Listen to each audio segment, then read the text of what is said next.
परीक्षाओं के जमाने में ये क्रिकेट का खेल कैसे हो गया इसका? क्योंकि अब ये खेल नहीं रहा है, एक धंधा बन गया है, एक बिजनेस बन गया है। सट्टेबाजी का एक धंधा बन गया है, पैसा कमाने का भी एक धंधा बन गया है। तो जो लोग धंधा मानकर इस खेल को चला रहे हैं और खेल रहे हैं, उनको सबक देने की जरूरत है। और उनको अगर आपने सबक नहीं दिया तो ऐसे लोगों की हिम्मत बढ़ती चली जाएगी और देश का नुकसान होता चला जाएगा। तो आपको मैं निवेदन करने आया हूं कि आप इंदौर से 4-5 हजार चिट्ठियां भिजवाइए सचिन तेंदुलकर को। उसका पता चाहिए तो मैं आपको बोलता हूं, आप लिख लीजिए। सचिन तेंदुलकर, केयर ऑफ श्री रमेश तेंदुलकर, उसके घर का नाम है साहित्य सहवास, Bandra east, Mumbai. Sachin Tendulkar, care of Ramesh Tendulkar, साहित्य सहवास, बांद्रा ईस्ट, मुंबई। और उसको चिट्ठियां जानी चाहिए। हम लोग सारे देश से ये चिट्ठियां भिजवाने का काम कर रहे हैं। और क्रिकेट कंट्रोल बोर्ड को भी चिट्ठी जानी चाहिए कि आपको किसी पागल कुत्ते ने नहीं काटा है जो आप अमेरिकी कंपनियों की एजेंसी लेकर बैठे हुए हैं। क्रिकेट का खेल कोई धंधा नहीं है और इसको आपने अगर धंधा बनाया है तो इसका भुगतान आपको करना पड़ेगा।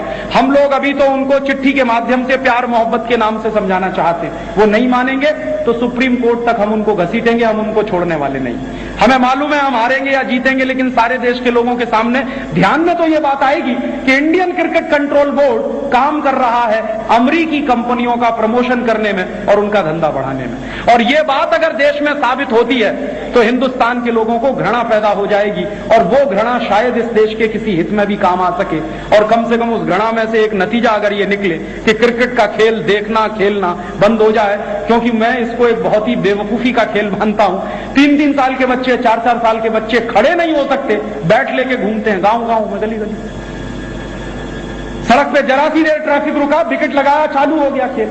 अरे खेल खेलने हैं तो कुछ कम थोड़ी है भारत में।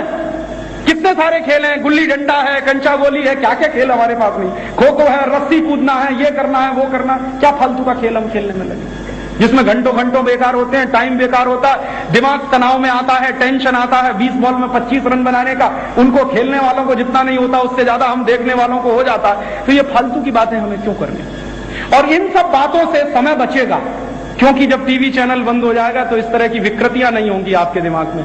और जो समय बचेगा उसको आप राष्ट्र के काम में लगाइए, देश के काम में लगाइए, क्योंकि आज आपके समय की हमको बहुत जरूरत है। और मैं आपसे वही समय दान में मांगने आया, आपसे वोट मांगने नहीं आया, कभी आऊंगा नहीं, आपसे नोट मांगने भी नहीं आया। तो आप पूछेंगे क्या मांगने आए हैं? आपसे दान मांगने आया हूं समय का। एक दिन में आपके पास 24 घंटे का समय, इसमें से 23 घंटे आप अपने लिए रखिए, 1 घंटे का दान करिए। तो आप पूछेंगे हम क्या करें?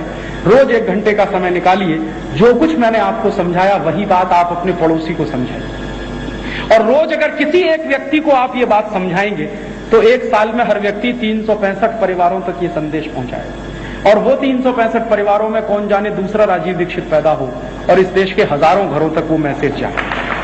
घर घर में, गांव गांव, गली गली में ये संदेश पहुंचाने की जरूरत है। और ये संदेश पहुंचाने का काम आपको करना है, क्योंकि ये देश के सम्मान का प्रश्न है, ये हमारी राजनीतिक संप्रभुता को चुनौती है, ये हमारी आर्थिक आजादी का प्रश्न है, ये हमारी सांस्कृतिक अस्मिता का भी प्रश्न है।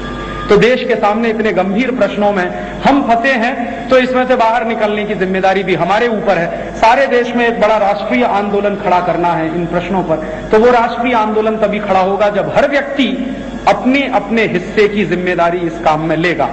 मैं आपसे कह सकता हूं कि कुछ नहीं करें तो रोज 1 घंटे का समय निकालकर किसी एक व्यक्ति को ये सारी बातें समझाएं। आप कह सकते हैं राजीव भाई इतना अच्छा व्याख्यान हम नहीं दे सकते, तो आप एक काम करिए, हम लोगों ने कुछ ऑडियो कैसेट्स निकाले, आप वो ले सकते हैं, आप सुनिए, ज्यादा से ज्यादा दूसरों को सुनाइए। तो कैसेट के माध्यम से हर घर में ये संदेश पहुंचेगा। हम लोगों ने कुछ पुस्तकें बनाई हैं छोटी छोटी, वो बाहर कोई स्टॉल होगा वहां पर मौजूद होंगी, वो पुस्तकें आप ले सकते हैं, आप पढ़िए, ज्यादा से ज्यादा दूसरों को पढ़ने के लिए दीजिए। हम लोगों की एक पत्रिका निकलती है नई आजादी, मासिक पत्रिका, उसमें हर महीने ऐसी जानकारी आती है, आप उसके मेंबर बन सकते हैं। तो आप मेंबरशिप लेकर उसकी हर महीने वो पत्रिका मंगा सकते हैं, आप पढ़िए और 10 परिवारों को पढ़ने के लिए दीजिए। तो कैसेट के माध्यम से, पुस्तकों के माध्यम से, पत्रिका के माध्यम से, जैसे भी बन सके आप इस विचार का प्रचार करिए। ये विचार का जितना तेज प्रचार होगा आचरण में उतना ही आएगा। पहले विचार होता है फिर आचार होता है, और विचार और आचार अगर एक साथ चलना शुरू करें तो फिर क्रांति की शुरुआत हो जाती है किसी भी देश में। तो ये विचार का प्रचार ताकि आचार इस देश में पैदा हो और उस काम में हम सब लग सकें, इसके लिए आपका 1 घंटे का समय दान चाहिए। अगर आप दें तो आपका बहुत बहुत शुक्रिया, बहुत बहुत धन्यवाद, बहुत बहुत आभार।